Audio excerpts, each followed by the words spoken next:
Avatar: The Last Airbender, Episode 2. So, this is going to be another review of the Avatar: The Last Airbender series. But I will say, it's really hard to review Avatar and not just gush about everything.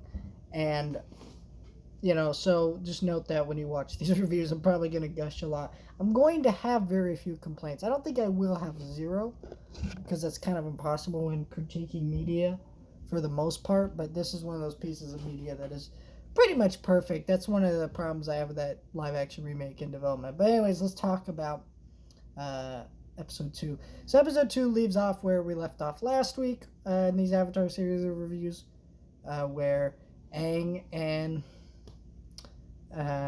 Katara sent off that flame. Now we got the Fire Nation coming, and immediately, more than the previous episode, they really portray the Fire Nation as a threat, because just the way it's shot, cinematography wise, when the ship opens up and almost slams and nearly kills Sokka if he hadn't moved out of the way quick enough. I mean, he would have died. He would have been flattened like a pancake, And that cinematography and that detail is just really neat. The direction in this episode is really solid. And immediately, like where last week, you really quickly understand Katara and Sokka's deal, what their backstory is, without needing too many details said aloud.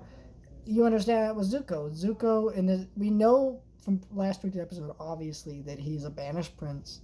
He's trying to restore his honor somehow by regaining the Avatar. But this episode does show you that he is very different from other Fire Nation people. You really get the sense that if this was anyone but Zuko, when Aang says, "Take me, leave them," and he agrees to that, no one else in the Fire Nation, like let's say there's Animal Zhao, who becomes a threat later in the season, he would have murked them all.